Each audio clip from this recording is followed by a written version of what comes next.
The story begins with a boy named Kazuya. He stumbles upon a thug wielding a knife, who is threatening some girls. Kazuya tackles him to the ground, but he gets stabbed, and ends up dying. He wakes up in the body of a young boy, and he becomes confused as he sees his reflection in the mirror. We learn that he has been asleep for a week, so his mother Sarah checks up on him, thinking that he must be hungry, so she orders the maid Sylvia to bring him some soup. They leave him in the room, telling him to rest, and Kazuya realizes he has been reincarnated into another world, so he looks around his surroundings, trying to understand the world he's in. Sylvia arrives with his soup, which she feeds him, before trying to put him to bed. Sylvia answers his questions, and he learns that he is a 3-year-old boy named Cain. He is the third son of a high-ranking noble named Garm, who has an army that protects the kingdom of Esford against foreign invaders. He becomes excited, as he learns that he now lives in a world where adventurers use swords and magic to defeat monsters. He wants to learn magic, but Sylvia tells him that he must first learn how to write, so he starts studying, wanting to live in that world. Later, his family is surprised to find he has already learned how to read and write. His sister Rain adds that he can even do math, so they start to think that he is a genius, but he is really just a high schooler stuck in the body of a 3-year-old boy. They wonder why he is now interested in studying, because he seems to be a different person, and Cain explains that he just wants to learn everything he can about the world. Garm supports him, saying that it will help him become a successful person and allows him to read books about magic and history. Sarah is happy to learn he is interested in magic, but they don't think that he is ready for that yet, saying he's too young to use magic, so he should just study the books for now. However, Cain realizes that he can already use magic, but he is having a hard time controlling it, and he tries to hide it from everyone around him. Rain realizes that he is studying about the outside world, so she teaches him about the 300-year history of the kingdom as well as the different races in the world. After 2 years, the day of Cain's baptism has arrived, and they ride a carriage as they make their way to the venue. Cain is happy to see the outside world, asking his sister to show him her stats after going through the ritual. So Rain opens her status window, and Cain learns that Rain can use 3 types of elemental magic. Sarah reveals that Rain was granted a level 2 blessing by the god of magic, which is very useful because it determines how much magic is needed to activate a spell, and it even affects the skills. They explain that the blessing goes up to level 5, and it's given by one of the 7 pillar gods they worship, as part of their kingdom's religion. They arrive at the venue, where they kneel before the statues of the 7 gods, and the priest begins the ceremony, asking the gods to show Cain the path he needs to walk on. A bright light illuminates the area, and Cain is instantly transported to the world of the gods. He is shocked to learn that the gods have been waiting for this day, addressing him as Kazuya. The god of creation, Xenum, introduces himself, as Cain thinks about his weird appearance, but Xenum knows what Cain is thinking, since he is a god. The god of death and rebirth, Rhyme, reveals that his death was unexpected, because if he didn't interfere, the thug would have tripped and would have gotten caught. This makes Cain feel bad, since he died for nothing, but the god of earth was moved by his good deeds, so he was reincarnated into this new world. Rhyme apologizes, because Cain was not supposed to recall his memories at the age of 3, but Cain tells her that it's okay, since it allowed him to write and use magic, and even enjoy life with his new family. The god of magic takes a liking to him, so she gives him her blessing. Xenum follows suit, and the god of war gives him his blessings, along with his swordsmanship and martial arts. The god of technology also grants his blessing, telling him to use his knowledge from his previous life to make progress in the world. The god of commerce gives him the judgment and item box skills, while the god of earth gives him some unique skills that he can use when he returns. Xenum laughs as he sends Cain back with the blessing of all the gods, and the priest states that this is the first time he has seen the statues shine with such brilliance. Garm wants to see Cain's status window, thinking he must have received multiple blessings, but Cain doesn't want to show it to them, because he thinks it might be a problem. So he runs away, claiming that his stomach hurts. He hides as he checks his status window, and he is shocked to see that all of his magic, blessings, and skills are at level 10. Cain thought that the highest level was 5, so he wonders what the gods were thinking when they gave him their blessing. He wants to hide it from everyone, but he realizes that Xenum granted him the ability to conceal his status. After that, we see him at the dining table with his family, where they discuss the light from the baptism ceremony. Garm asks Cain about his status, so he shows it to them, thinking that he has already concealed his status, but they are still shocked by the numbers, especially his magic score, because even palace mages can't come close to that number. Garm states that with his skills, he will be successful no matter what job he chooses, warning Cain never to show his status window to anyone, because he could be seen as a threat to the kingdom. Cain returns to his room, wondering what is considered as average stats.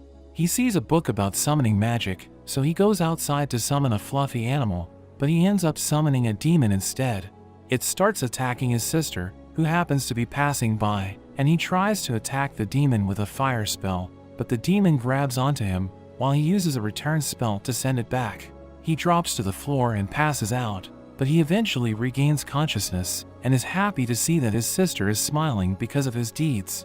Later, he is presented to a crowd during his debut, where he reveals that his goal is to become an adventurer and protect everyone. Garm tells him that he needs to study more to achieve his goal, arranging for a tutor to help him out. We see him reading in his room, as he wonders what his tutor is going to be like. His tutors arrive. One of the tutors, Millie, nervously introduces herself, while the other one, Nina, makes a very short introduction, and Millie tells her not to be rude to the nobles. But Cain tells them they don't need to be formal when speaking to him, since they are his tutors, making them feel relieved. Garm wants them to teach Cain for 3 years, and they immediately begin his training. They head to the training grounds where Millie tells him to try doing some swings, but she is shocked by how skilled he is. Nina comments that he might be better than Millie, making her upset, so she challenges Cain to a mock fight. Cain charges at her, and she struggles to block his attacks. Nina asks Cain if he received the blessing of the god of war, and he admits to it as he continues his fight. Millie backs off, saying she won't be able to last if they keep up at that pace, so he should start learning magic from Nina. Nina reveals that she has a level 3 blessing from the god of magic, wanting to start with teaching the basics, but Cain tells her that he already knows the basics, demonstrating some beginner-level magic to prove his point. However, Nina tells him that he just used enchanted magic, when it takes intense training just to shorten incantations, so she concludes that he is a genius. Millie points out that he even used all the elements, which Nina thinks is impossible, because there is no one in that world who can use all the elements that effectively. Cain admits that he also has the blessing from the god of magic, making his tutors impressed. His tutors are shocked when he offers them a towel from his item box. They realize that Cain is just too amazing, and they can no longer teach him within the mansion, because he could end up destroying the mansion with his powers. They go to Garm, explaining the situation as they ask for his permission to train Cain outside the mansion. The next day, they leave the mansion, and Nina instructs him to use an intermediate level magic on a boulder, so he uses a fire spell, which makes the rock explode, blowing his tutors away, and leaving behind a huge crater. Nina tells him that the spell was way beyond intermediate, while Millie wonders why he still doesn't feel tired, making them realize that he has an insane amount of magic. A killer rabbit suddenly appears, charging toward Cain, but he dodges its attack, and counters with wind magic. He stores its remains in his item box, so that he can show his family when he gets back home. Millie wishes she had a magic bag, which functions like an item box, but it is too expensive for her to afford. Nina uses a search spell to look for more monsters to hunt, revealing the location of nearby creatures. Cain wants to learn the spell, so Nina gives him a brief explanation about it, and he tries it out, allowing him to detect nearby creatures, as well as the type of creatures that were discovered. They take out the creatures, but one monster retreats to the forest as Cain runs after it. Millie stops him, saying that the forest is full of strong monsters that attack the city every few decades, which explains why it is so heavily fortified.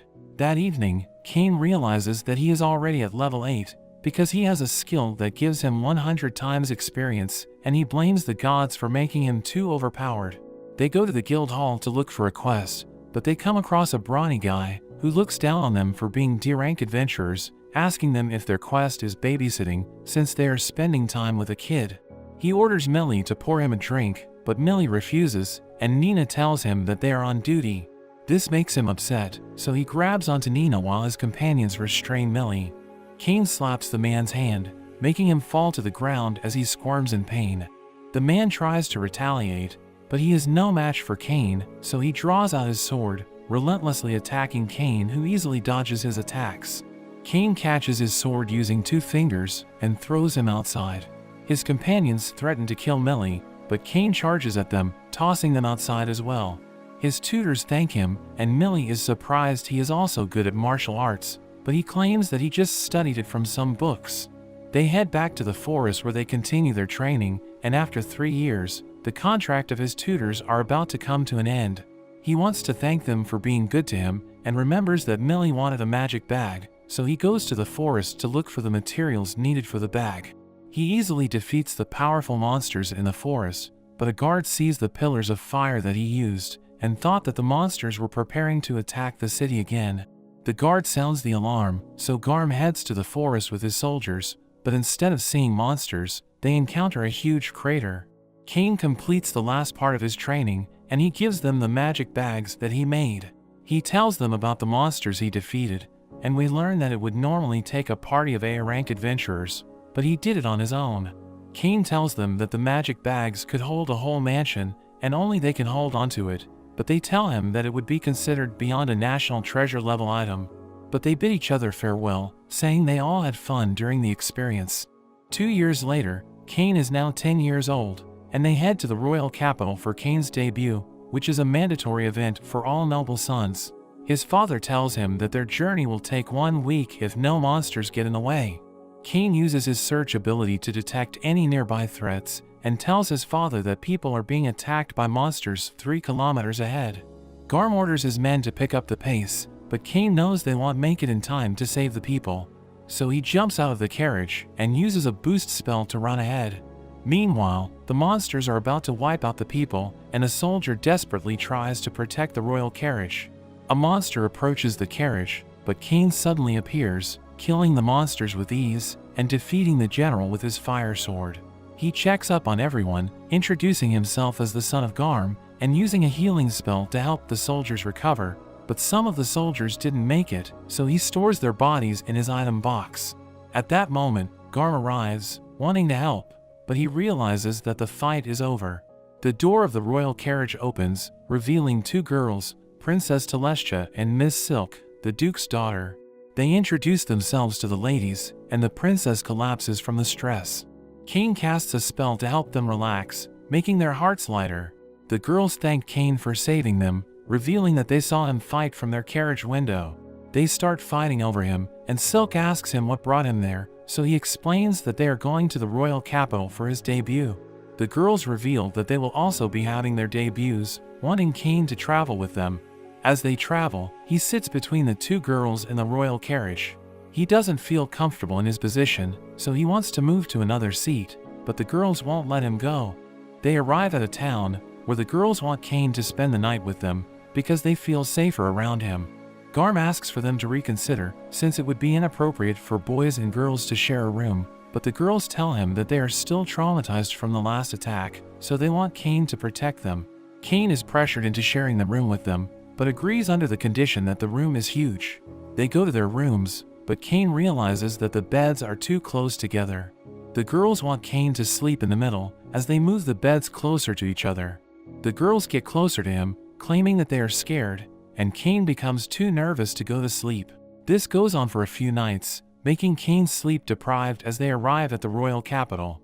When they exit their carriage, they are greeted by the vice captain named Gazard, who thanks Cain for saving the girls and his men. Cain removes the remains of the fallen guards from his item box, wanting everyone to recognize they bravely fought against the orcs to protect the girls. Cain is about to leave, but Gazard grabs onto him, telling him that he will have an audience with the king. Gazard takes him to the king's hall, where he meets the king. He pays his respects, and the king tells everyone how he saved the carriage by defeating the group of orcs. The king acknowledges his heroic exploits, saying that the girls wouldn't have survived without him, so he makes Cain a baron, giving him his own mansion. A noble named Corgino speaks out, saying that Cain is too young to be a baron, but the king points out that he couldn't perform the same feats that Cain has accomplished, so Corgino backs off. Cain reluctantly accepts the title of baron, and the king concludes the audience, telling him to go backstage. We see Cain in a room with his father, who comments that Cain is the first among his sons to be promoted. The king joins them, bowing to Cain as he thanks him for saving his daughter. Cain is not comfortable seeing them in such a position, asking them to raise their heads, but the king felt the need to thank Cain as a father. The king tells him that since he excels in both magic and the sword, and even has the blessing of the gods, the kingdom can't leave such a talented child to his own devices. That's why he is given the title of Baron, even asking him to marry Princess Telestia, while the Duke also wants him to marry his daughter. Cain is shocked, but the girls are happy, as the king explains that he will now be engaged to the two girls, because he has slept with both of them. But we learn that this was all part of their plan to keep Cain in the kingdom. They continue to pressure Cain, and he eventually agrees to marry their daughters. We see Cain in the capital church, where he prays to the gods, allowing him to enter their world once again. He asks the gods about his stats, and Xenom admits that his stats are insane, so he is probably the most powerful human in the world, asking him if he wants to become a demigod. However, he tells Cain that there are limits to what he can do alone, warning him not to test those limits. Xenom tells him that there isn't much entertainment in his current world, so he suggests using his knowledge from his previous life to create something. Cain thinks about bringing in an item that doesn't exist in that world, and Xenom agrees with his idea. Cain returns to the world, and he sees a cat girl named Parma, who tells him that she's under training at her uncle Tamani's shop. Cain visits the shop, commenting on the wide variety of goods that they have. He tells Tamani's about the item that he has in mind, drawing it out and explaining the details to him. Tamani's likes the concept, and he thinks that he could produce it at a very affordable price. Cain wants to see a prototype, giving him a gold coin to cover the expenses, and telling Tamani's that he can consider it as an upfront investment. Tamani's accepts the task, and he assures Cain that he will give it his best. After some time, Tamani's shows him the prototype. Cain thinks it looks great, playing a game with Parma to demonstrate how the game is played, and Tamani's gets excited, thinking that the game is sure to catch on. Cain suggests that they should use a different version for nobles, because he is certain that the nobles would want a fancier version. Cain wants him to mass-produce the product, giving him the funds needed to do so. Tamani's is shocked, bowing to Cain as he promises to do his very best. They take their sample to the altar, swearing to the god of commerce that they will uphold their end of the contract, causing the prototype to vanish as it is accepted. As a result, no one will be able to produce the same product for 3 years. Cain wants them to start selling the product in the next month, asking Tamani's to prepare an extravagant one for the royal family. After that, he makes his way home, and he is informed that the debut is about to begin, so he rushes to get ready and leaves with his parents. Garm knows that Cain will get a lot of attention because he recently became a baron, so he warns his son to watch out for parents who want to introduce their daughters to him. They arrive at the venue, where the royal family makes their appearance. The king gives a speech about the next generation, and Cain goes to the king with his family, and he presents the game that he developed with Tamani's. The king is interested, wanting to talk to him after the ceremony.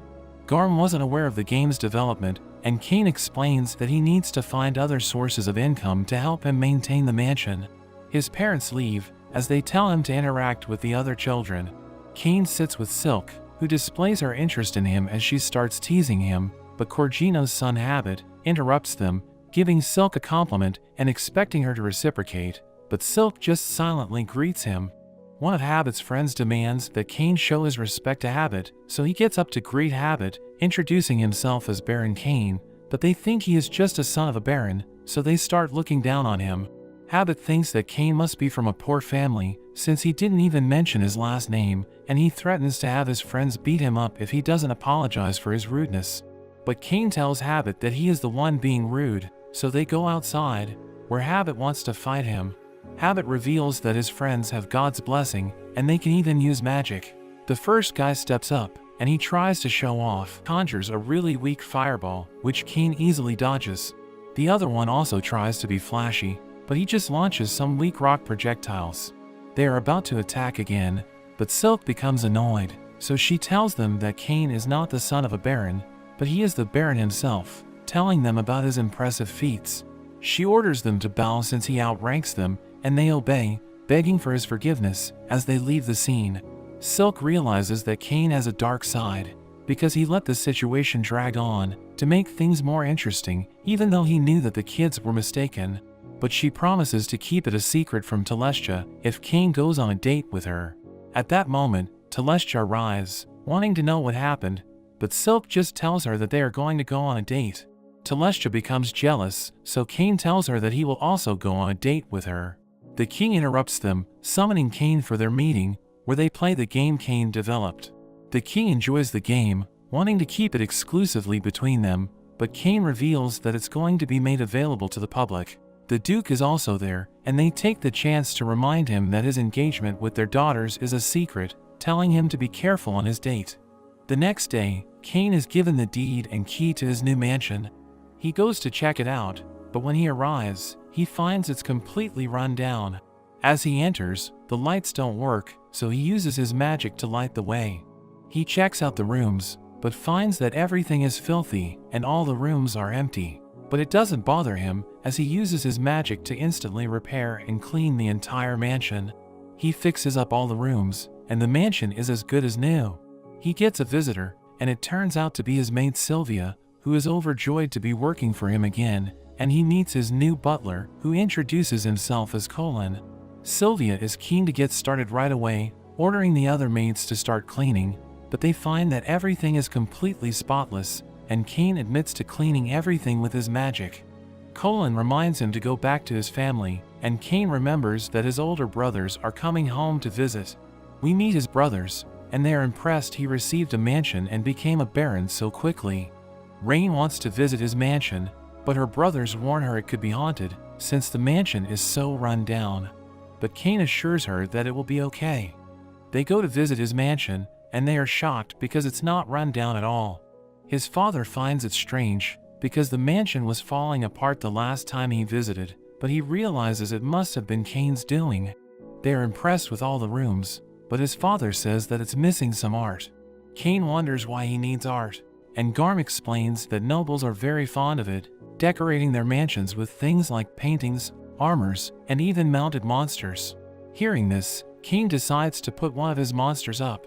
Sylvia suddenly screams, and they wonder what is going on. The maids are shocked, as they see an enormous red dragon, and Cain realizes he forgot to tell them about it. His father demands an explanation, and Cain says it's just a monster that he defeated. His father is shocked, wondering when he defeated it, and Cain reveals it was when he was in the forest a while back. His father tells him that a red dragon would be considered a calamity-level monster, and even A-ranked adventurers wouldn't be able to defeat it. His father says that the mounted red dragon would be worth 1,000 platinum coins, and Cain is shocked thinking that would be worth $100 million. They suddenly hear another scream, so they rush over to check it out. His mother asks him about the toilet, because it sprayed water at them, and it was like nothing they had ever experienced before. Cain explains that he used his magic to make it shoot water, and Rain asks him to install one in their house.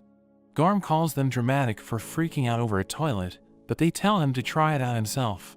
So he gives it a go, and finds it delightful, instantly changing his mind, and requesting one as well. His father tells him that his visitors will also enjoy the experience, and Cain wonders what he means. His father says that when a noble is given a mansion, it's a rule that they must host a debut party, and Cain is shocked to learn he has another debut. Later that night, he wonders what he is going to do, but Colin has prepared a list of people he needs to invite, and the things that he will need. As he checks out the list, he sees Corgino's name, and he wonders why he should invite him. But Colin says that since he is a high-ranking noble, it would be bad not to invite him.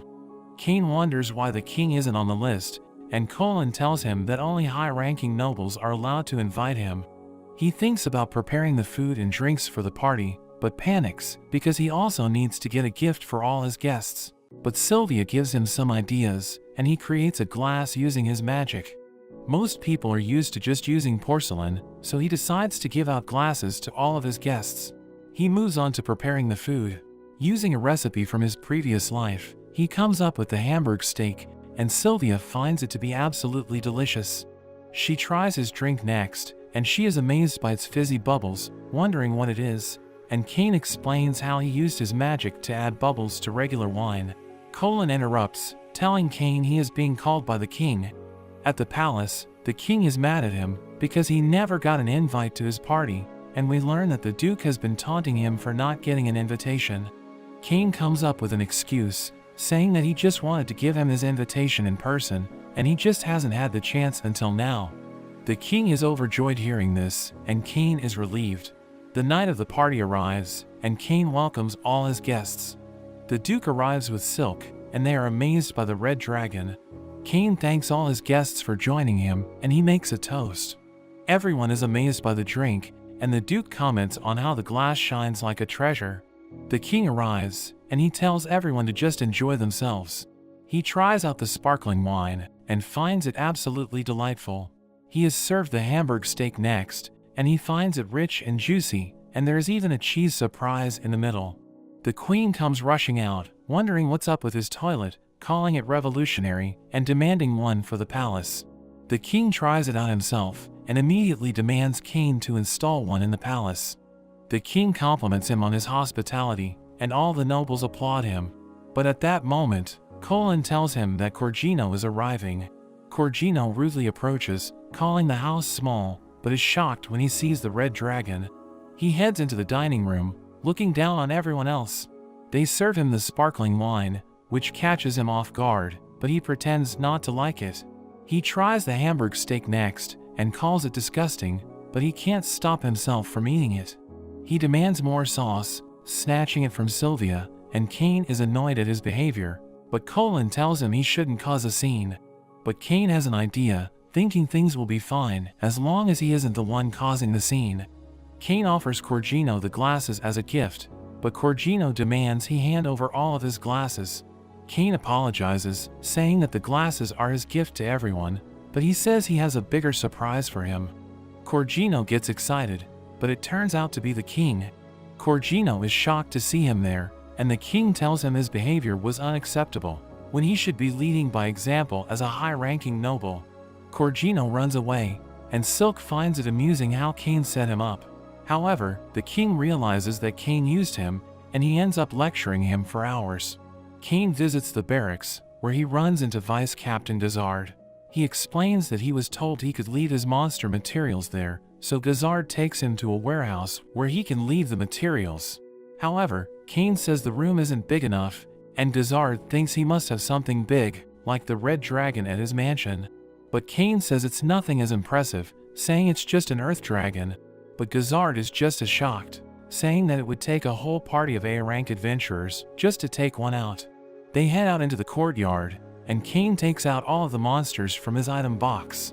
Gazard can't believe how many monsters there are, but these are really just his A-rank monsters, and he secretly still has S-rank monsters in his box, after the gods just gave him too much power. Gazard wonders if Cain is a hero or a disciple of the gods, but Cain just says he's an ordinary boy, and Gazard decides not to ask too many questions. He tells Cain it will take a while to appraise all the monsters, and Cain says he can come back whenever they are ready. As he goes to leave, Gazard stops him, asking him to help train the knights, and says that he wants to show him off to his captain. Gazard introduces Cain to the knights, as the hero who defeated 30 orcs to save the princess. Cain wonders where the captain is, and Gazard says the captain will probably arrive as soon as the mock battles begin. Cain imagines the captain as a scary monster, but Gazard tells him not to worry. He decides to start the mock battle, but one of the knights speaks out, feeling bad because Cain is just a child, so Gazard tells the knight to go first. The knight gives Cain the first move for free, telling him to show him what he can do. Cain uses his boost spell, dashing at him, and instantly disarming the knight. The knight immediately admits defeat, and Cain thinks he overdid it. He tries to end things, but Gazard grabs onto him, telling him to take on all the knights at once. But the fight is stopped, as the captain Tefana jumps onto the scene. She wonders why her knights are picking on a child, hugging Cain, and telling him that everything is going to be okay, thinking he is just a lost child who wandered in. She demands an explanation from Gazard, and he explains that Cain is actually the hero who defeated 30 orcs. Hearing this, Tefana's expression immediately changes, as she becomes excited to meet him, and she challenges him to a duel. Gazard tells her to introduce herself first, but she says they will get to know each other with their swords. The knights think that even Cain doesn't stand a chance, because Tefana has the title of Master Swordsman. They prepare to fight, but Cain says he only has a wooden sword, but Tefana attacks him anyway. She uses her boost skill, charging at Cain, and the two exchange blows. The knights are shocked to see Cain keeping up with the captain. The two seem evenly matched, but Cain boosts his speed even more, getting behind the captain and winning the duel. Tefana becomes emotional with the result, and immediately decides that she will marry him. Everyone is shocked, and Cain says it's too soon since he is only 10 years old, and he doesn't even know anything about her.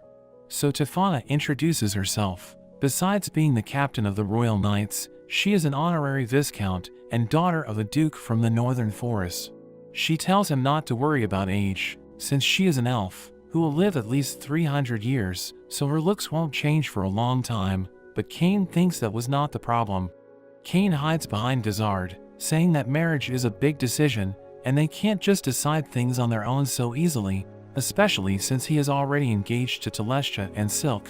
He cries for Gazard's help, but he just pretends to be sleeping. Tefana agrees that they can't decide things on their own, so she tells Gazard to arrange an audience with the king, but Cain thinks that telling the king would be a terrible idea, but he has no choice, and gets dragged along with them. They have a meeting with the king, who wonders why Cain has come to visit. Tefana announces that she wants to marry Cain, and the king asks what happened. Cain explains that he beat Tefana in a duel, and that was what led to her proposing to him. The king asks him if he has told her about his other engagements, but Cain says he wasn't able to, since it's meant to be a secret. The king explains that elves used to be kidnapped and enslaved for their beauty, but their first king changed things and made peace with the elves. The elf nation was taken in and put under the protection of the kingdom, and he reveals that Tefana is essentially their princess. The king tells Tefana that Cain is already engaged to Telestia and Silk. She seems disappointed to learn this, but as he starts to apologize, Tefana says that it only makes her want him even more. The king acknowledges her feelings, but tells her she needs to write a letter to her father to get his permission. Tefana leaves to write her letter, but drags Cain away so they can fight some more. After they leave, the king is surprised Cain was able to beat Tefana, and he wonders how he could be so strong at such a young age. Gazard mentions Cain's reaction when he asked if he was a disciple of the gods, and the prime minister thinks they should test him by using a certain book. A few days later, Cain is exhausted, and he runs into Gazard again, who asks him why he looks so tired. Cain explains that Tefana has been forcing him on countless dates, which are really just the two of them fighting. Gazard thanks him for helping Tefana get stronger, and Cain reveals he has also gained the Master Swordsman title. They suddenly hear Tefana's voice, and Cain tries to run, but Gazard drags him away, saying the king wants to see him. Cain thinks he is in trouble, but the king shows him a book that contains emperor-level magic, passed down in the royal family, which is said to have been written by the first king. Cain checks it out, and is amazed to see there is another level of magic, but the king reveals that no one is able to read the book, because it's actually written in Japanese. Cain realizes he messed up, thinking that the first king must have also been someone who was reincarnated from Japan. The king asks about Cain's identity, and he realizes he can't hide the truth any longer, so he explains how he was reincarnated with the memories from his previous life. Garm wonders if he is really his son, and Cain claims that he is, because the gods told him that was the case.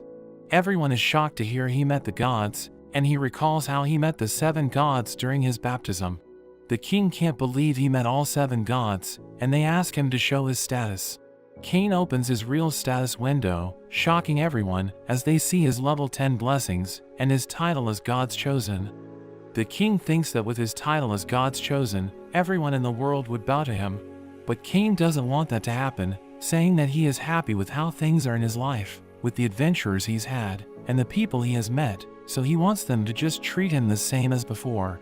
The king agrees to his request, but jokes that he could be king if he wanted.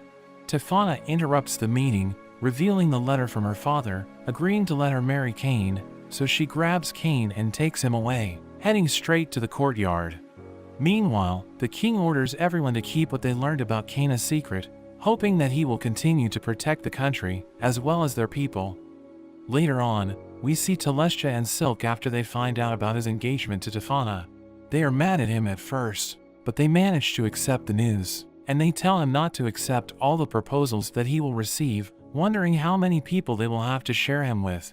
Tefana bursts in looking for him, wanting to share their love together, and the girls wonder what he has been doing with her.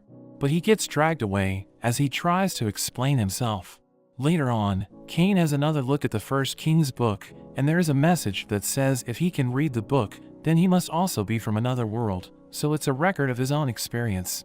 The king is introduced as Yuya Esford, a man who also died in an accident, but he was summoned to the world in his original body. Cain is suddenly interrupted, as Telestia and Silk wonder what he is up to. They think he must be studying for the academy entrance exams, and they ask to study with him, but he tells them he is too busy, so they ask him about the following day, but he says that is even worse for him, and he quickly runs away. However, he ends up running into Tefana, who asks him to fight with her the next day, but he apologizes to her and runs away from her as well. The next day, it turns out to be his 12th birthday, and he is finally old enough to register as an adventurer, so he heads straight for the guild.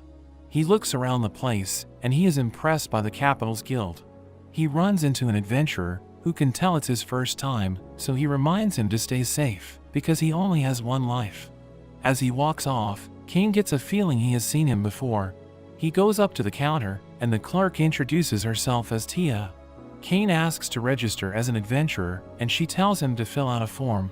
As he fills it out, he wonders if he should mention he is a baron, but he decides to leave it out, thinking it shouldn't make a difference. After filling it out, Tia tells him to put a drop of his blood on the crystal, so he can register for his guild card. She tells him he starts off in G rank, and he thinks about his tutors, who mention that they were in D rank. As Tia is explaining things to him, some adventurers interrupt, telling her to stop wasting her time with a kid. The man tells Cain to go home to his mother, trying to kick him, but Cain easily dodges.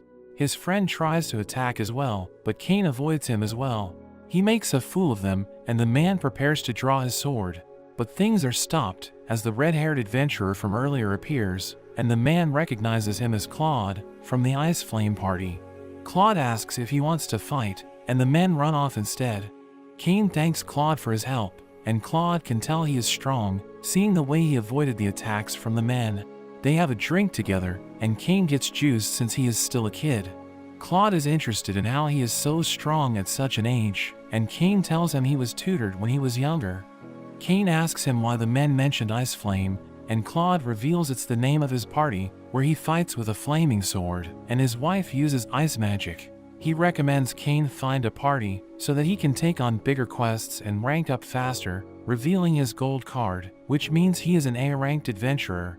Cain is impressed seeing the card, but Claude says there's room to improve, mentioning that the first king was triple S ranked, and his card was supposedly black. Claude suddenly gets hit, as his wife Lena suddenly appears. She wonders why he is drinking, and Cain introduces himself, saying that Claude saved him.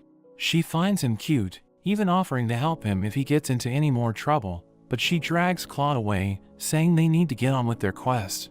Cain checks out the quest board, and sees one for transporting cargo. He thinks it would be easy with his item box, but he decides he wants a quest that involves defeating monsters. He finds a quest to defeat goblins, and there is no limit to how many he can defeat, so he thinks it's the perfect first quest for him. But he suddenly runs into Tefana, and Dazard explains they are headed out to do some training with the knights. Tefana wonders what he is up to, and Cain says he is about to go on his first quest as an adventurer. Tefana decides to go with him, saying she can't miss her husband's first adventure, and she leaves the training exercise up to Gazard. Cain tries to run, but Tefana grabs him and drags him off. They head into the forest, and Tefana enjoys her time with him, dragging him along and wondering where the goblins are at. Cain uses his search skill, detecting the goblins up ahead, and they see a man surrounded by goblins. They quickly rush to the man, and Cain heals him with his magic. Tefana rushes at the goblins, easily cutting them down, but there are more goblins that appear. Cain uses his magic to boost her strength, and she feels as though they are fighting as one. She easily cuts them all down, but there is a giant goblin that appears. But thanks to Cain's magic, it's no match for her, and she cuts it in half. She starts dreaming about their wedding, asking Cain to praise her, but there are suddenly green lizards that appear. Cain tells her to get away with the man, telling her to leave them to him. He uses his light spell to blind them, and then follows up with his ice pillar. Gigantic ice pillars emerge, and the man wonders what's going on, but Tefana knows it's just Cain being Cain.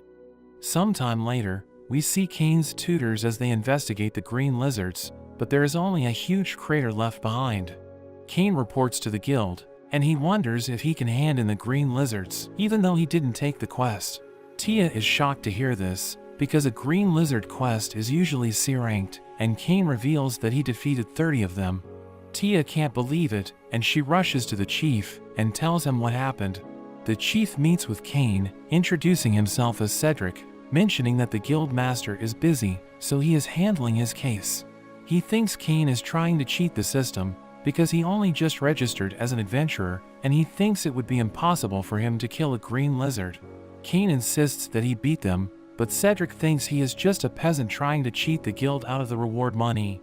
He decides to punish Cain by revoking his guild card, saying that he doesn't tolerate cheaters, but the guild master suddenly enters. Cedric explains the situation, saying there is no way Cain could have defeated 30 green lizards. But the guild master laughs, telling Cedric there is much for him to learn. Cedric can't believe he is siding with Cain, but the guild master calls in his guest, which turns out to be Tefana. She hugs onto Cain, calling him her husband, while Tia and Cedric are shocked to hear this. Cain wonders what she is doing at the guild, and she explains she was there to discuss the city's countermeasures against goblins and green lizards. The guild master mentions that Cain is a baron and the hero who saved the princess, but Cedric can't believe it, saying there was no mention of it on his registry form. But Cain says he left it out because he didn't want any special treatment. The guild master mentions that if Cain marries Tefana, then he will also be his brother-in-law, which is a shock to Cain, learning that he is Tefana's brother. Cedric begs for forgiveness, and Tefana mentions he should be executed for insulting a noble, but Cain accepts his apology, warning him not to assume things so quickly. Cain asks if they will take his green lizards, and the guild master decides to promote him to C rank. But Tefana says it's not enough, mentioning how he is stronger than her, and even defeated a red dragon when he was 10, so the guild master decides to make him A rank instead, although he mentions that Cain will need to subjugate some bandits. Tia and Cedric can't believe he is being promoted to A rank in a single day, and the guild master tells them to handle the paperwork. After they leave, the guild master apologizes for Cedric's behavior, but Cain tells him not to worry. The guild master admits he was worried when he heard his sister got engaged, but he is relieved after meeting him, and he tells him to take care of his sister. Meanwhile, we see the gods watching him, laughing at all the trouble he's causing. They wonder if it was a mistake to make him so strong, but Xenom says he needs to get even stronger, revealing that a being named Aaron is about to be released from his seal. He was sealed away 300 years ago, and the gods fear what will happen when he gets free. So they think Cain needs to get even stronger, thinking he needs to train with a certain master to reach the next level. Back at the palace, the girls ask to study with him again, but Tefana suddenly enters, saying she enjoyed their date in the forest, and that they should go to the beach next time. So the girls realize that he turned them down the other day, only to end up on a date with Tefana instead. They tell him he needs to take them on dates as well, and all he can do is apologize to them. We see Cain in bed, as Sylvia bursts in, apologizing because she forgot to wake him up, and we learn that today is the day of his academy entrance exams. Cain rushes out the door, as Sylvia continues to apologize, but he tells her not to worry, because he's not going to be late.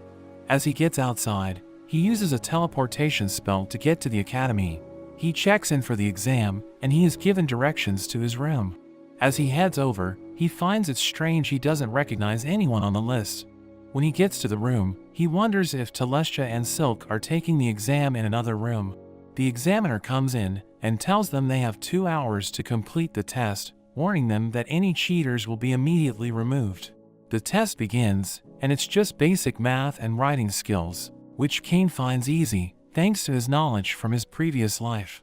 During the test, the examiner sees him relaxing, but he says he is already finished, which surprises her because it's only been 30 minutes. After the test ends, they are told they will be moving on to the magic assessment, which gets Cain excited. They head out into the courtyard, and the examiner tells them they are to use their strongest spell at the target.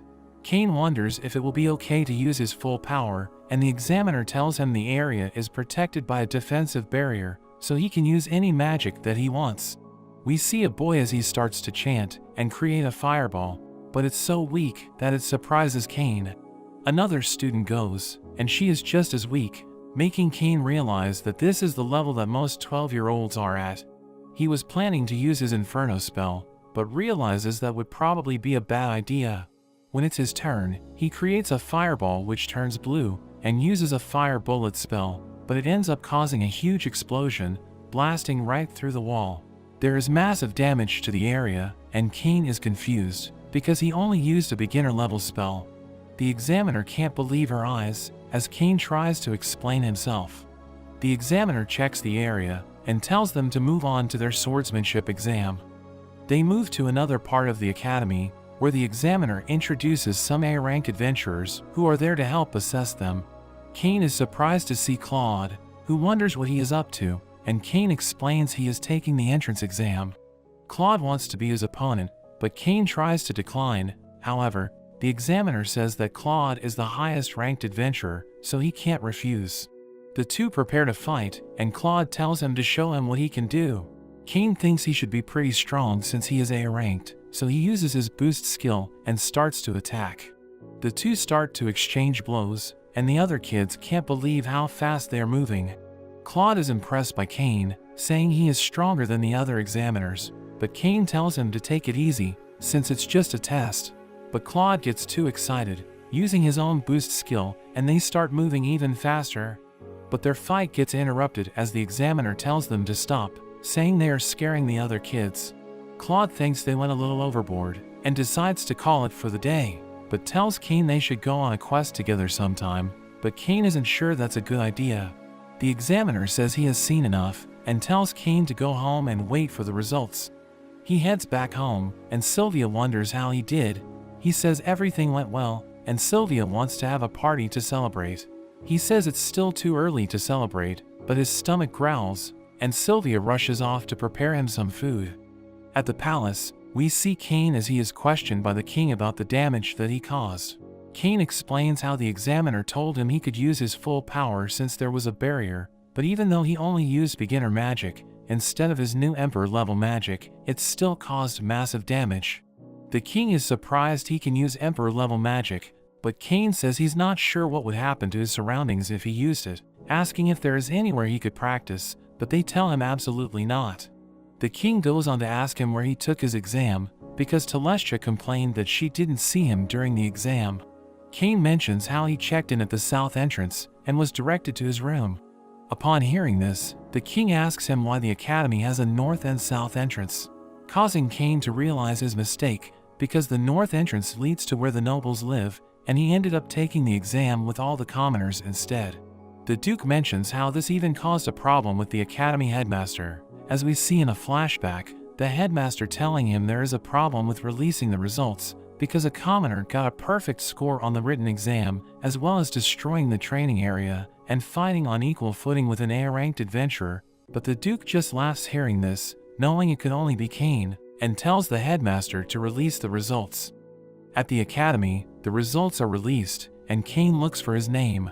Silk calls out to him, telling him he is at the top of the class, while Telestia is second, and she is in third place. She teases him about the damage he caused, and tells him how Telestia was mad she didn't see him, making him worried he is in trouble. He suddenly sees his sister Rain, who is guiding some other students. She rushes over to him, overjoyed to see him. She is impressed he is the top of his class, and wishes him luck on his speech, saying that it's tradition for the top scoring student to give a speech at the entrance ceremony.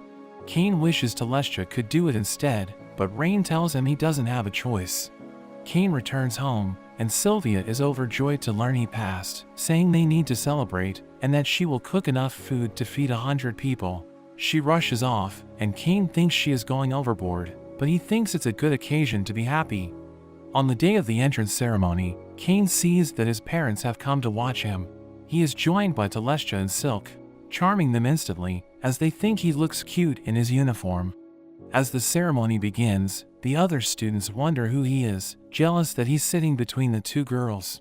The headmaster calls Cain up to give his speech, and he introduces himself, mentioning how he got his exam mixed up, but looks forward to becoming friends with everyone, hoping they can all get along, and all the students cheer for him. The king comes out to congratulate all the students, mentioning certain irregular students, and Cain feels like he is being warned by the king. They get to their first class, and their homeroom teacher introduces herself as Elka. She tells them to think about their future and choose what they plan on studying. Cain wants to go for adventuring, but the girls object. Telestia says that since he is already a baron, he needs to learn more about being a noble. Cain gets upset, but Silk tells him he can choose more than one course. So Cain decides to go with nobility, adventuring, and magic. He asks what they are going to choose, and Telestia says she will pick nobility and internal affairs. Cain wonders why she is picking internal affairs, but she mentions how she wants to help him manage his domain in the future. Silk decides on nobility and commerce, wanting to also be useful to him in the future. As they leave their class, Cain sees some bullies picking on a girl. He notices her ear and realizes it's Parma from the item shop. The bullies turn out to be Habit and his boys, and they bully her for being a beast, saying she doesn't belong in their class since they are all nobles. But Cain steps in, saying nobles and commoners are equals at the school. Habit doesn't care, but soon realizes he is talking to Cain, remembering their past encounter. The boys wonder why he is siding with a commoner when he is a noble himself, but Cain says he is just siding with his friend. Habit threatens to tell his father to ruin Parma's family, but the girls approach, causing the boys to get on their knees and apologize. They are forced to apologize to Parma, and they quickly get away. Parma thanks Cain for his help, but the girls suddenly wonder about his relationship with her, making Cain kneel as they have a chat with Parma. He gets worried they are forming an alliance, but he suddenly hears a voice, telling him to visit the library. Cain decides to check it out, but as he opens the door, it leads to another space, and he is teleported to a room where he meets a man, who asks him if he wants some coffee. Cain demands to know who he is, wondering how there is coffee in this world. But the man says he has been waiting for him, calling him Kazuya, his name from his previous life. The man introduces himself as Yuya, and Cain recognizes him as the first king. He remembers the book he read, but remembers it was written more than 300 years ago, so he wonders if he is a ghost. But Yuya just laughs and tells him he can check his stats. Cain opens up his status window and is shocked when he sees he has the God of Creation title. Yuya explains they are in another world that he created, so he is considered a god and maintains his appearance even after 300 years. He goes on to explain how he spoke with Xenum and how the other gods wanted him to help with his training. Cain thinks he is already too strong, so Yuya tells him to take a cookie from him. Cain gives it a go, but Yuya easily stops him, saying he has a long way to go. Cain wonders why he needs to get stronger, and Yuya reveals he needs to fight Aaron, the evil god. He explains that 300 years ago, Aaron made people all over the world fight and kill each other by using an oracle, sowing distrust in everyone's subconscious and making them fight. But together with his companions, they managed to seal him away, but the seal has since loosened and he will soon be resurrected. Cain asks why he can't just seal him again, but Yuya says since he became a god, he can no longer directly interfere in the world, just like the other gods. Yuya also mentions that Cain's previous life is important, but they suddenly teleport to the sea. Yuya throws him a sword and says he will tell him more if he can complete his training. He gives him a compass to follow, which he says will lead him back to the house where they were. He tells Cain to level up, saying he would need to get to at least 600 to stand a chance against Aaron. Cain thinks it will take forever, since he is only around level 300, so he worries about missing school. But Yuya tells him that 1 year in this world is equal to only 1 day in the other world. Yuya wishes him luck and disappears, and Cain realizes he has no other choice, so he starts heading back to the house. As he enters the forest, he is instantly attacked by a range of deadly monsters. Meanwhile, in the other world, Telestia and Silk pay a visit to Cain's mansion, wondering about Cain because he didn't go to school. Sylvia also gets worried, thinking he could be in some kind of trouble, but Telestia has faith in him and decides to stay over and wait for him to return. We see Cain as he is caught by a beast and is completely exhausted, but he manages to blast it with his magic, falling to the ground. We learn he has already spent months in the forest, and he wonders if he will ever get back. He suddenly hears a cry, and he gets up out of instinct, dragging himself over to the sound, and he finds an injured beast lying on the ground. He thinks about putting it out of its misery, but as he is about to do it, he suddenly remembers how he always just wanted to protect someone, so he forces himself to use all the magic that he has to heal the beast. But this ends up causing him to pass out. The beast protects him from the other monsters, and when Cain wakes up, it jumps on him and starts licking him. Thinking that it's also all alone, Cain asks it to join him, and he ends up naming it Haku. Together with Haku, he manages to keep his sanity, remembering he can't give up no matter what, because he has something to protect. After some time, he finally makes it back to the house, and Yuya welcomes him back, commenting on how big he's gotten, and we learn 4 years have passed. He is also surprised to see Haku, mentioning that it's a holy beast, and suggests they could form a contract.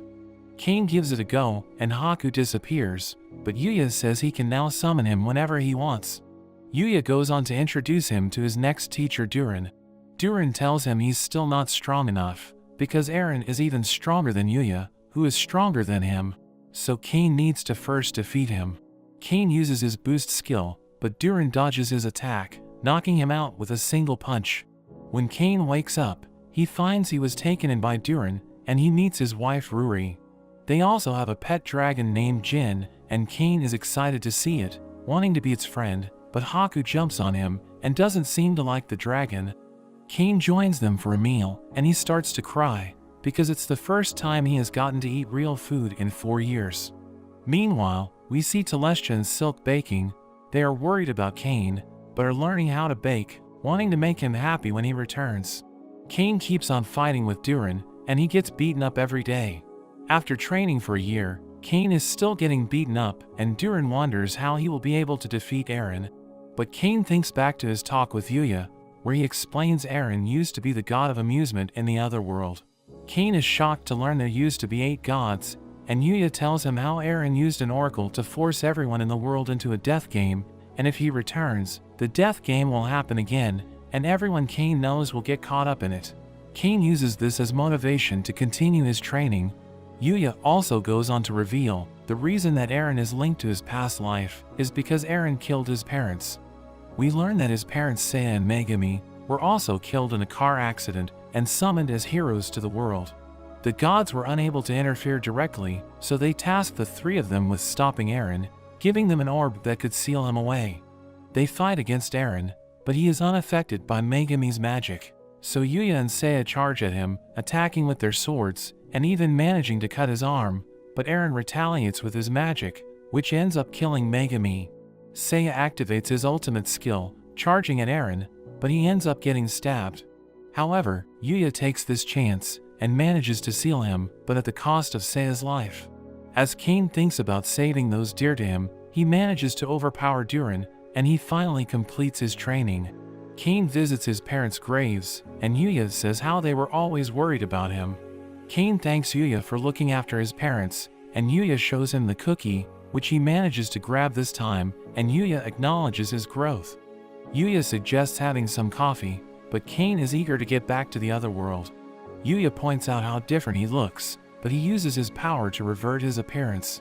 Yuya tells him to take care of Haku, and Durin tells him to take Jin to see the Otherworld as well, so Cain forms a contract with it. Cain thanks them both for looking after him, and he prepares to go back to the Otherworld. But Yuya throws him a sword, telling him to give it to the king, and Cain teleports away. He reappears back at his mansion, and the girls are overjoyed to see him.